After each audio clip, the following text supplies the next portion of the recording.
Shalom, di video kali ini kita mau bahas gimana sih cara kita dengar suara Tuhan. Dan gimana caranya kita bisa yakin ini suara Tuhan apa bukan. Dan di akhir video nanti akan ada tips spesial, jadi coba ditonton sampai habis. Gue Kevin Nordianto, disingkat Kelo, dan langsung kita bahas. Sebenarnya mendengar suara Tuhan tuh ada macam-macam. Ada orang-orang yang bahkan bisa dengan telinga sendiri tuh bisa dengar.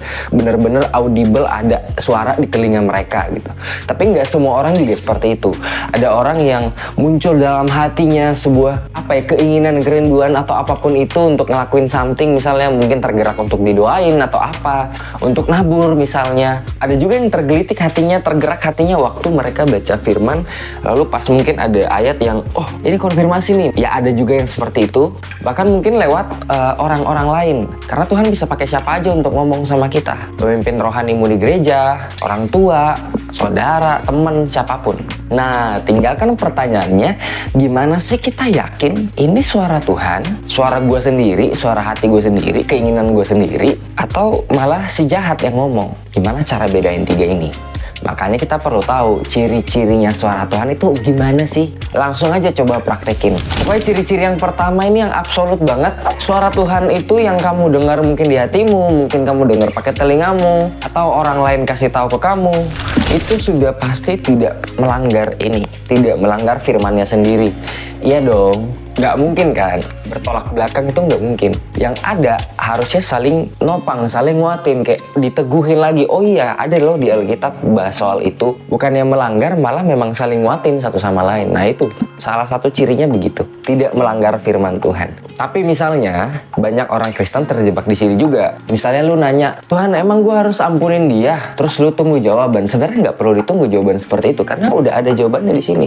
Di sini kan dibilang ya harus ngampunin 70 kali 7 kan. Bahkan di doa Bapa kami kita diajarin ampuni kesalahan kami seperti kami mengampuni yang lain. Jadi memang kita harus mengampuni, nggak perlu tanya lagi Tuhan gue perlu ngampunin dia nggak? Iya, kata firman di sini sih iya gitu. Jadi ya udah ampunin aja. Tapi berat Tuhan, ada lagi firman nih, jangan andalin kekuatan sendiri gitu. Ya banyak lah gitu.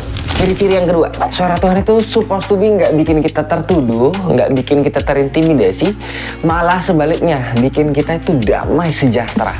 Contoh, misalnya kita habis ngebantu orang gitu ya, apakah itu membuat hati kita itu damai sejahtera, kayak seneng, lega banget aku turutin tadi, atau malah nggak enak, aduh kenapa gue lakuin ini ya, kenapa ya, salah ya gue ya. Itu beda. Kalau damai sejahtera itu udah pasti dari Tuhan. Tapi kalau bikin lu tertuduh, bikin terintimidasi, artinya itu dari si jahat. Karena suara Tuhan nggak pernah mengintimidasi yang mau menghancurkan kita, tuh nggak pernah. Bisa juga itu di cross check, bro gue sering overthinking, gue sering insecure, itu suara Tuhan bukannya? Itu jelas bukan suara Tuhan, itu suara jahat atau bahkan suaramu sendiri. Kenapa?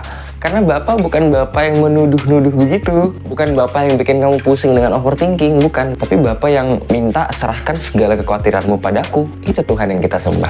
Lalu ciri-ciri yang ketiga adalah konfirmasi demi konfirmasi itu biasanya datang. Mungkin bisa lewat pemimpin rohani, atau bisa juga lewat kejadian-kejadian yang bikin lu tuh yang kayak ngeh sendiri gitu, kayak oh ya ini bener dari Tuhan ini. Gue boleh izin cerita ya sebagai contoh buat kalian. Gue pernah ada di satu persimpangan, lanjut kerja atau ada panggilan Tuhan dalam hidup gue yang gue belum tahu sih 100% ini panggilan gue apa bukan.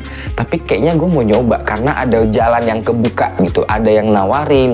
Lalu gue mau coba, tapi gue harus korbanin pekerjaan nih. Gimana dong? Dengan langkah iman, gue mau coba. Akhirnya gue korbanin pekerjaan itu, gue lanjut dan gue coba hidup dalam panggilan itu. Yang dimana gue juga belum gitu yakin ini 100% bener bukan gitu. Ya mungkin ada yakinnya tapi nggak 100% bisa bilang ini panggilan gue akan hidup dalam panggilan. Nggak, ada keraguan juga, ada kekhawatiran juga, tapi gue memilih percaya. Singkat cerita, berbulan-bulan lewat, gue dapat kabar dari kantor yang lama, ada PHK massal. Jadi orang-orang di sana, di divisi gue, bahkan orang yang gantiin gue waktu gue keluar, itu dikeluarin, di PHK. Mungkin buat orang lain, untungnya lu ya, lu hoki ya, segala macamnya udah keluar duluan, segala bla bla bla. Tapi dalam hati gue itu Tuhan.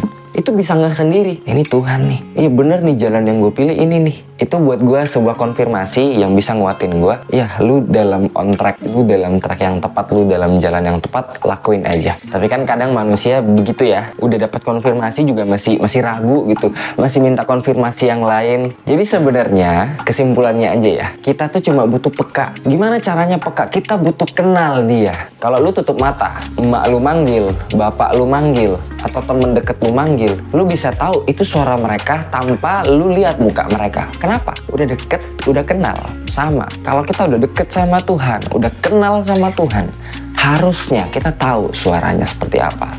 Domba, kenalin suara gembalanya. Jadi perlu ada bangun hubungan nih saat teduh, baca firman. Teman-teman yang mungkin mau coba baca firman lebih konsisten lagi, yang masih bolong-bolong, mau coba setiap hari biar nggak bolong-bolong, ada dua opsi yang bisa gue tawarin. Dua-duanya boleh dilakuin, mau salah satu, bebas. Yang pertama, kita ada WA group, di situ kita akan baca firman setiap hari. Gue akan kirimin bacaannya apa, ada renungannya juga. Kalian tinggal join aja, pencet link di bawah, isi data, masuk ke grupnya. Atau yang kedua, gue ada bikin video hanya 6 menit tips untuk baca firman setiap hari. Gue percaya ini akan sangat membantu. Cuma 6 menit, ada 6 hal simple. Tinggal mau dilakuin apa enggak. Itu aja untuk video kali ini. God bless you.